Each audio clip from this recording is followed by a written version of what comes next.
और फिर सेठ जी को भरोसा हो गया कि ये जो जाली नोट का कारोबार है ये अच्छा है, और इसके नाम पर सेठ जी 2 करोड़ की जगह 10 करोड़ का वादा करके 2 करोड़ रुपए उन लोगों को देने गए और वहां उनके साथ ठगी हो गई। आतंकवाद और जाली नोटों का कारोबार रुक जाएगा? क्या वो फैसला अमल में है? क्या जाली नोट अब नहीं छप रहे हैं? क्या जो चलन में नोटें चल रही हैं वो 100% आरबीआई द्वारा बनाई गई हैं?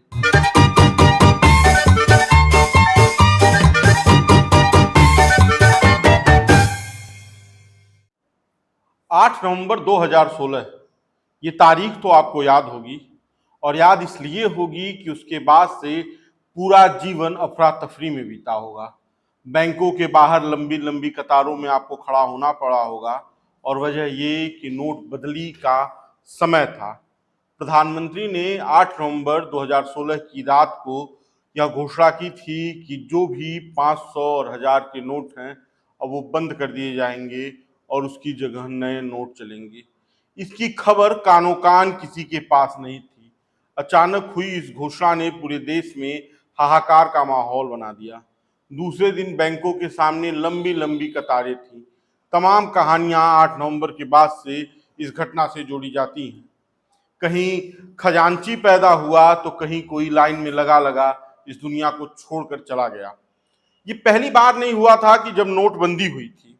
इसके पहले 1946 और 1978 में नेहरू और मोरारजी देसाई के नेतृत्व में चल रही सरकारों ने भी नोटों को बंद किया था, लेकिन उस समय बैंकों का इतना चलन नहीं था, लोगों के पास पैसे भी इतने नहीं थे, तो बैंकों के सामने बड़ी बड़ी कतारें नहीं लगी।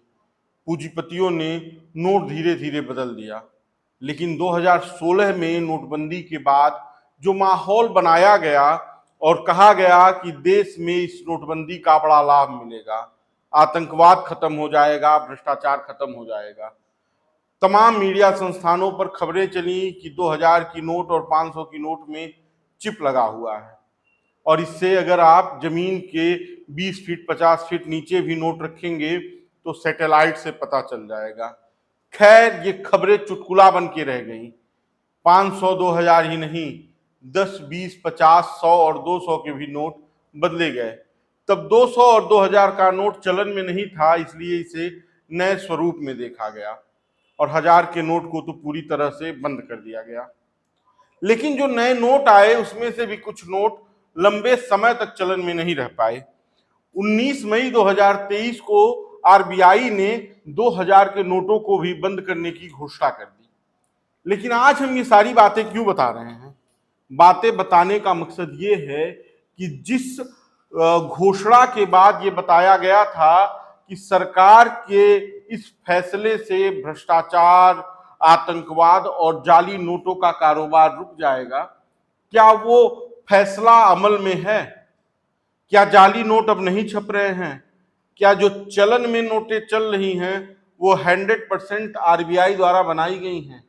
और अगर बनाई गई हैं तो रोज जाली नोटों के नाम पर जो गिरफ्तारियां हो रही हैं, जो भ्रष्टाचार हो रहा है, उसका जिम्मेदार कौन है? ये कैसे बन रहे हैं? जब इतने नए नए साँचे, नए नए फार्मूले इजाद किए गए तो फिर ये उन लोगों के पास कैसे पहुंचे कि जो एक छोटे से कमरे में आरबीआई की तरफ प्रिंटिंग प्रेस खोल लिए हों? कल अखबारों में एक खबर थी कि गोरखपुर के बेलीपार थाना क्षेत्र में नकली नोटों के साथ 5 लोगों को गिरफ्तार किया गया। इसके पहले भी एक खबर चर्चाओं में रही। चर्चाओं में खबर इसलिए रही कि 2 करोड़ के जाली नोट के लेन देन का एक मामला सामने आया, जिसमें तमाम लोगों की गिरफ्तारी हुई। गिरफ्तारी उन लोगों की हुई जो जाली नोट बनाकर देने का वादा कर रहे थे। कहानी बड़ी लंबी है, इस कहानी को संक्षिप्त में हम आपको बताते हैं।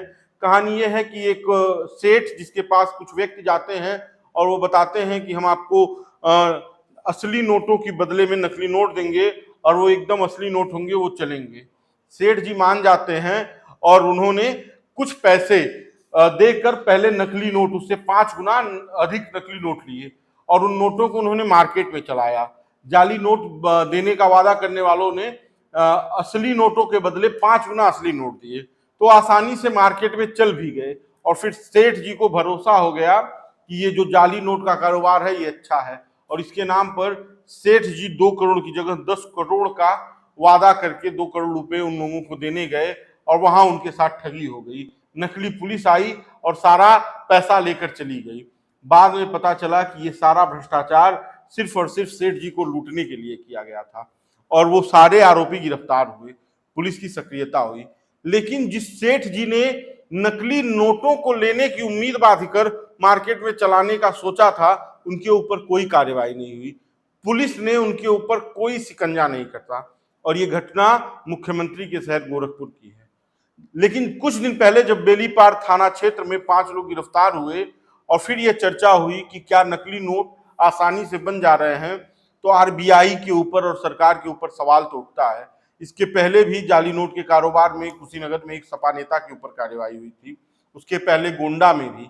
यानी कि पूरे देश में जाली नोटों का कारोबार खूब फल फूल रहा है और हमारी लाइनों में लगने का, समय देने का और संघर्ष करने का जो एक स्थिति रही वो किसी भी तरह से यह नहीं दिख रही है कि जायज रही है।